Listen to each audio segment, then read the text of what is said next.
Go-Yard. I got so much more.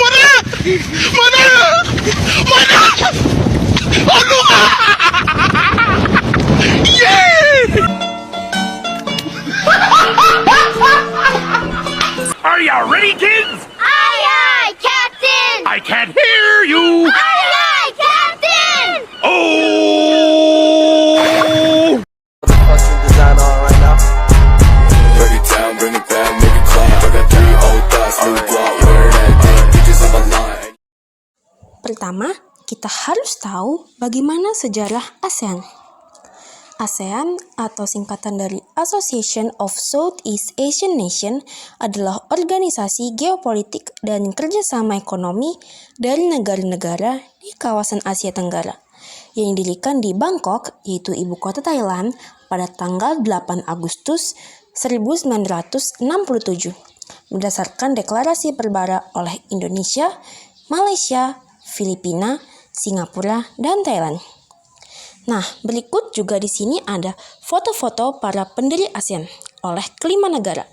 Dari Indonesia ada Adam Malik, dari Thailand ada Thanat Khoman, dari Malaysia ada Tun Abdul Razak, dari Singapura ada S. Rajaratnam, dan dari Filipina ada Narcis Ramos.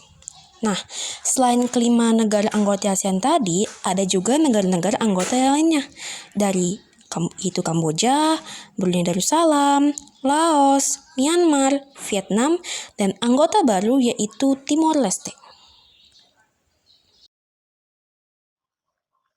Adapun tujuan berdirinya ASEAN, yang pertama mempercepat pertumbuhan ekonomi, kemajuan sosial, dan pengembangan budaya. Tujuan ini direalisasikan lewat semangat dan upaya kebersamaan untuk memperkokoh landasan masyarakat dan bangsa. Yang kedua, meningkatkan perdamaian dan stabilitas regional. Tujuan pendirian ASEAN ini hanya bisa tercapai dengan menghormati keadilan dan tata tertib hukum yang berlaku di kawasan ini. Yang ketiga, memajukan pengkajian negara mengenai Asia Tenggara.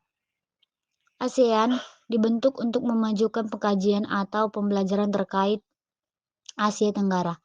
Yang keempat, memelihara kerjasama yang erat dan berguna. Tujuan berpendirian ASEAN adalah memelihara kerjasama antar negara anggota yang mempunyai tujuan serupa. Yang kelima, bekerjasama secara lebih efektif.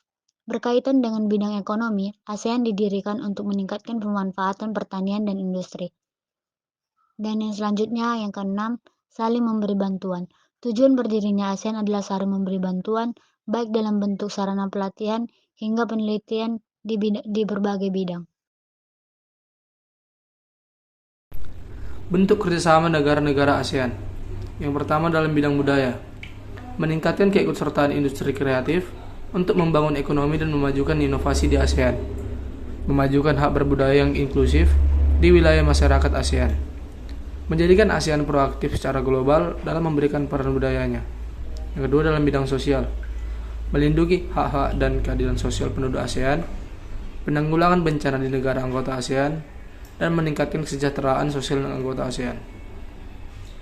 Yang ketiga dalam bidang politik, menjaga stabilitas politik di negara ASEAN, meningkatkan keamanan dan perdamaian di wilayah negara ASEAN, dan menjamin tercapainya kebijakan pelarangan penggunaan senjata nuklir di wilayah negara ASEAN.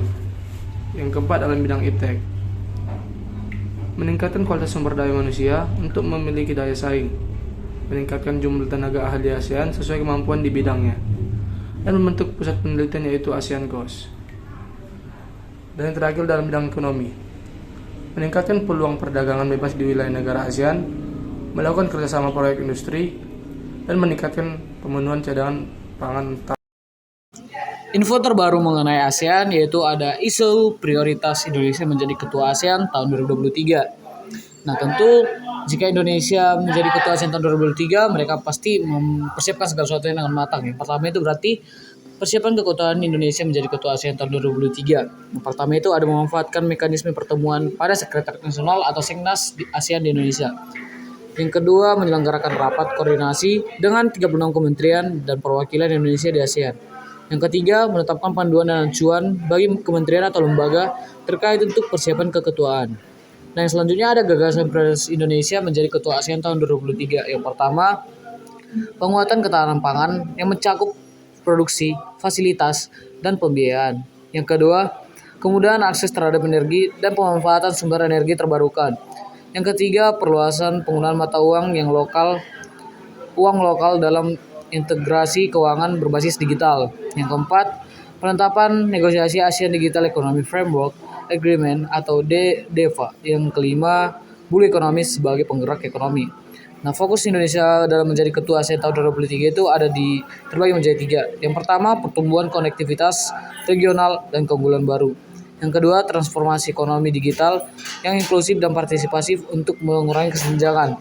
Yang ketiga, pembangunan infrastruktur hijau, implementasi SGDS, dan ketahanan energi.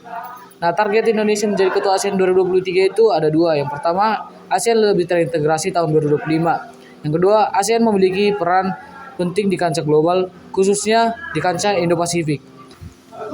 Erlangga Hartarto sebagai Menteri Koordinator Bidang Perekonomian mengatakan bahwa kekuatan ASEAN pada tahun 2023 akan berupaya menjadikan ASEAN sebagai pusat pertumbuhan ekonomi dunia melalui penguatan komunitas ASEAN, pemberdayaan masyarakat, dan memainkan peran penting di regional dalam global. Dan sekianlah presentasi dari kelompok kami. Semoga melalui video dan infografis ini, teman-teman sekalian lebih mengetahui bagaimana itu ASEAN dan apa info terbaru mengenai ASEAN di tahun 2023 ini. Terima kasih.